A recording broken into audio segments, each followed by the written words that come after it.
लूका की इंजील बाब 10। इन बातों के बाद खुदावंद ने 70 आदमी और मुकर्रर किए और जिस जिस शहर और जगह को खुद जाने वाला था वहां उन्हें 2-2 करके अपने आगे भेजा। और वो उनसे कहने लगा, फसल तो बहुत है लेकिन मजदूर थोड़े हैं, इसलिए फसल के मालिक की मिन्नत करो कि अपनी फसल काटने के लिए मजदूर भेजे। जाओ देखो, मैं तुमको गोया बर्रों को भेड़ियों के बीच में भेजता हूं। न बटुआ ले जाओ, न झोली, न जूतियां और न राह में किसी को सलाम करो। और जिस घर में दाखिल हो पहले कहो कि इस घर की सलामती हो। अगर वहां कोई सलामती का फर्जंद होगा तो तुम्हारा सलाम उस पर ठहरेगा, नहीं तो तुम पर लौट आएगा। उसी घर में रहो और जो कुछ उनसे मिले खाओ पियो, क्योंकि मजदूर अपनी मजदूरी का हकदार है। घर घर न फिरो। और जिस शहर में दाखिल हो और वहां के लोग तुम्हें कबूल करें तो जो कुछ तुम्हारे सामने रखा जाए खाओ। और वहां के बीमारों को अच्छा करो और उनसे कहो कि खुदा की बादशाही तुम्हारे नजदीक आ पहुंची है।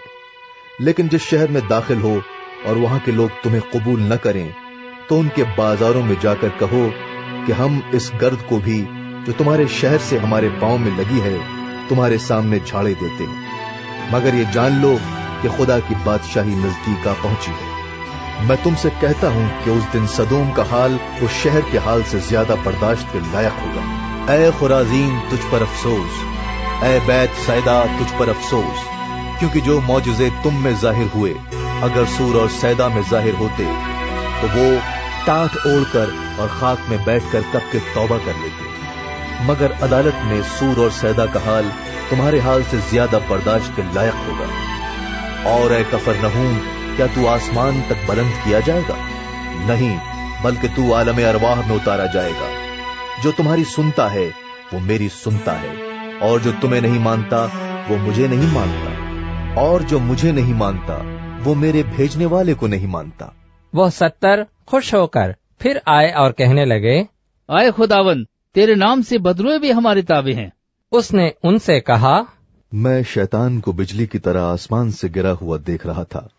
देखो, मैंने तुमको इख्तियार दिया कि सांपों और बिच्छुओं को कुचलो और दुश्मन की सारी कुदरत पर गालिब आओ, और तुमको हरगिज किसी चीज से जरर न पहुंचेगा। तो भी इससे खुश न हो कि रूहें तुम्हारे ताबे हैं, बल्कि इससे खुश हो कि तुम्हारे नाम आसमान पर लिखे हुए हैं। उसी घड़ी वो रूहुल कुद्स से खुशी में भर गया और कहने लगा, ऐ बाप, आसमान और जमीन के खुदावंद, मैं तेरी हम्द करता हूँ कि तूने ये बातें दानाओं और अक्लमंदों से छिपाई और बच्चों पर जाहिर की। हाँ ऐ बाप, क्योंकि ऐसा ही तुझे पसंद आया। मेरे बाप की तरफ से सब कुछ मुझे सौंपा गया, और कोई नहीं जानता कि बेटा कौन है सिवा बाप के, और कोई नहीं जानता कि बाप कौन है सिवा बेटे के, और उस शख्स के जिस पर बेटा उसे जाहिर करना चाहे।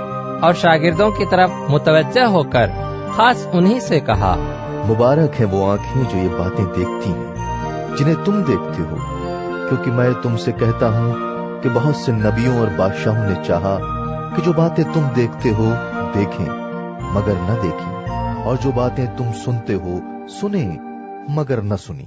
और देखो, एक आलम शरा उठा और ये कहकर उसकी आजमाइश करने लगा, अरे उस्ताद, मैं क्या करूं कि हमेशा की जिंदगी का वारिस बनूं? उसने उससे कहा, तो रेत में क्या लिखा है, तू किस तरह पढ़ता है?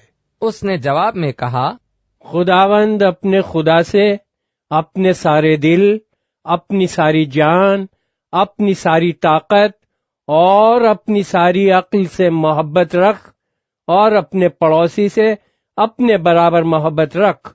उसने उससे कहा, तूने ठीक जवाब दिया, यही कर तो तू जिएगा। मगर उसने अपने तय रास्तबाज ठहराने की गरज से यीशु से पूछा, फिर मेरा पड़ोसी कौन है? यीशु ने जवाब में कहा, एक आदमी यरूशलेम से यरीहो की तरफ जा रहा था कि डाकुओं में घिर गया। उन्होंने उसके कपड़े उतार लिए और मारा भी, और अधमुआ छोड़कर चले गए। इत्तफाकन एक काहिन उसी राह से जा रहा था और उसे देखकर कतरा कर चला गया। इसी तरह एक लावी उस जगह आया, वो भी उसे देखकर कतरा कर चला गया। लेकिन एक सामरी सफर करते करते वहां निकला اور اسے دیکھ کر اس نے ترس کھایا اور اس کے پاس آ کر اس کے زخموں کو تیل اور میں لگا کر باندھا اور اپنے جانور پر سوار کر کے سرائے میں لے گیا اور اس کی خبر گیری کی۔ دوسرے دن 2 دینار نکال کر بھٹیارے کو دیے اور کہا اس کی خبر گیری کرنا، اور جو کچھ اس سے زیادہ خرچ ہوگا میں پھر آ کر تجھے ادا کر دوں گا۔ ان تینوں میں سے اس شخص کا جو ڈاکوؤں میں گھر گیا تھا تیری دانست میں کون پڑوسی ٹھہرا؟ اس نے کہا، وہ جس نے اس پر رحم کیا۔ یسوع نے اس سے کہا، جا تو بھی ایسا ہی کر۔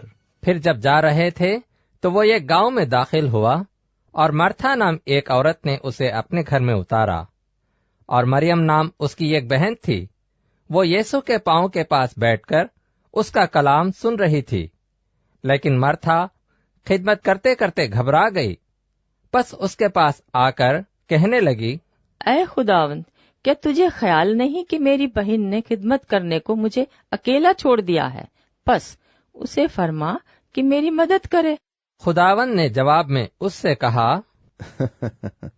مرتھا مرتھا، تو تو بہت سی چیزوں کی فکر و تردد میں ہے، لیکن ایک چیز ضرور ہے کہ مریم نے وہ اچھا حصہ چن لیا ہے جو اس سے چھینا نہ جائے گا۔